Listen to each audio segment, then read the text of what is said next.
আসসালামু আলাইকুম প্রিয় অষ্টম শ্রেণীর শিক্ষার্থী, তোমাদেরকে আমার ক্লাসে স্বাগতম। আজকে আমরা পড়ব তোমাদের ইংরেজি প্রথম পত্রের ইউনিট 2 লেসন 5। লেসন 5-এ রয়েছে একটি পোয়েম আ লিটল প্লান্ট, একটি ছোট চারাগাছ। এই পোয়েমের প্রতিটি লাইনের বাংলা অর্থ আজকে আমি তোমাদেরকে বুঝিয়ে দেব। কবিতাটি বাংলা অর্থ সহ পড়ার পূর্বে চলো আমরা কবি সম্পর্কে সংক্ষেপে জেনে আসি। প্রিয় শিক্ষার্থী, তোমরা স্ক্রিনে যে ছবিটি দেখতে পাচ্ছ তিনি হচ্ছেন আ লিটল প্লান্ট পোয়েমের পোয়েট। তিনি এই পোয়েমটি লিখেছেন। Kate Louise Brown was an American children's author and educator.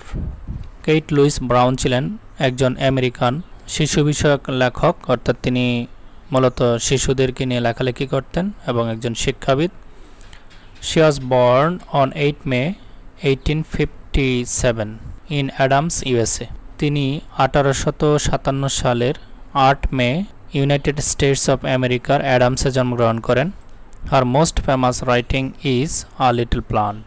তার সবচেয়ে বিখ্যাত যে লেখাটা সেটা হচ্ছে আ লিটল প্লান্ট, যে পোয়েমটি আজকে আমরা পড়ব। She died on 31 December 1921। তিনি 1921 সালের 31 ডিসেম্বর মৃত্যুবরণ করেন।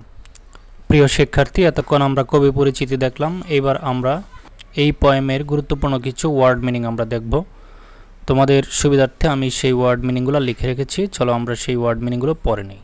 লিটিল ছোট, প্ল্যান্ট চারাগাছ, হার্ট অন্তর বা হৃদয়, সিড বীজ, ব্যারিড শায়িত, ডিপ গভীর, ডিয়ার প্রিয়, লে শয়ন করা, অ্যাসলিপ ঘুমন্ত, ওয়াক জেগে ওঠা, ভয়েস কণ্ঠ, রেইনড্রপ বৃষ্টির ফোঁটা, ব্রাইট উজ্জ্বল, হিয়ার শোনা, রাইজ ওঠা, সি দেখা, ওয়ান্ডারফুল বিস্ময়কর, আউটসাইড বাহিরে। চলো এবার আমরা কবিতাটি বাংলা অর্থ সহ পড়ি। কবিতার নাম হচ্ছে আ লিটল প্লান্ট, একটি ছোট চারাগাছ। প্লান্ট শব্দটি এখানে মেটাফর হিসেবে ইউজ করা হয়েছে। মেটাফর অর্থ হচ্ছে রূপক। প্লান্টকে একটি শিশুর সাথে তুলনা করা হয়েছে। In the heart of a seed, একটি বীজের অন্তরে। সিড অর্থ হচ্ছে বীজ। ব্যারিড ডিপ, সো ডিপ, গভীরে অনেক গভীরে প্রুতিত, অর্থাৎ একটি বীজের অনেক গভীরে প্রুতিত আছে। আ ডিয়ার লিটল প্লান্ট, একটি প্রিয় ছোট চারাগাছ।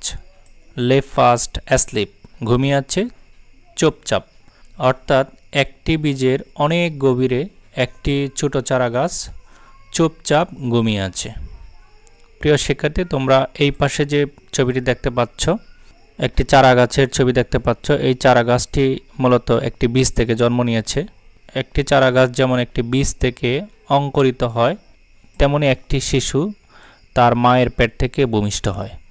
তো এই 4 লাইন দিয়ে এই কথাটি বোঝানো হচ্ছে, মায়ের পেটে একটি শিশু ঘুমিয়ে আছে, যে এখনও ভূমিষ্ঠ হয়নি। ওয়েক সেড দ্য ভয়েস, তারপর একটি কণ্ঠ বলল জাগো। অফ দ্য রেইনড্রপস ব্রাইট, জল জল বৃষ্টির ফোঁটা। একটি বীজ যখন রোপণ করা হয়, যখন সূর্যের আলো বা বৃষ্টির পানি পায়, তখন সেই বীজটি অঙ্কুরিত হয়ে চারায় রূপান্তরিত হয়। তো এই 2 লাইন দিয়ে সেইটি বোঝানো হয়েছে। এই চারা গাছটি যখন রোপণ করা হয়েছিল, তখন সূর্যের আলো পেল এবং বৃষ্টির পানি পেল। দ্য লিটল প্লান্ট হার্ড, ছোট চারা গাছটি তা শুনতে পেল। And it rose to see, এবং এটি জেগে উঠল দেখার জন্য। হোয়াট দ্য ওয়ান্ডারফুল, কতই না বিস্ময়কর। Outside the world might be, হতে পারে বাইরের জগৎ। অর্থাৎ যখন বীজটি সূর্যের আলো এবং বৃষ্টির পানি পেল, তখনই সেটি অঙ্কুরিত হতে শুরু করলো এবং অঙ্কুরিত হয়ে সে একটি চারাগাছে রূপান্তরিত হলো এবং সে বাইরের জগতে বেরিয়ে আসলো। ঠিক একইভাবে একটি শিশু যখন তার মায়ের পেটে আসে, তখন সে বায়োলজিক্যাল প্রসেস অতিক্রম করে একটি শিশুতে রূপান্তরিত হয়ে ভূমিষ্ঠ হয়ে পৃথিবীতে আসে। পৃথিবীতে আসার পর সে এই সুন্দর পৃথিবীটি অবলোকন করতে পারে। প্রিয় শিক্ষার্থী, পোয়েমটি পরে আমরা যা বুঝতে পারলাম সেটি হচ্ছে, একটি চারাগাছ মূলত একটি বীজ থেকে অঙ্কুরিত হয়ে চারাগাছে রূপান্তরিত হয় এবং তার জন্য সূর্যের আলোর প্রয়োজন পড়ে, পানির প্রয়োজন পড়ে। সে যখন পর্যাপ্ত আলো বাতাস তারপরে পানি পায়, তখনই সেটি অঙ্কুরিত হয়ে চারাগাছে রূপান্তরিত হয়। ঠিক একইভাবে একটি শিশু কতগুলো বায়োলজিক্যাল স্টেপ অতিক্রম করে মায়ের পেট থেকে ভূমিষ্ঠ হয়ে পৃথিবীতে আসে। এই জন্যই এখানে প্লান্টকে একটি চাইল্ডের সাথে তুলনা করা হয়েছে। আশা করি তোমরা কবিতাটি ভালোভাবে বুঝতে পেরেছো। আমি আমার পরের ক্লাসে এই পোয়েমের সামারি এবং এই পোয়েম থেকে কতগুলো প্রশ্ন তৈরি করেছি সেই প্রশ্নগুলো তোমাদের সাথে শেয়ার করব। সেই পর্যন্ত ভালো থাকবে। ধন্যবাদ সবাইকে।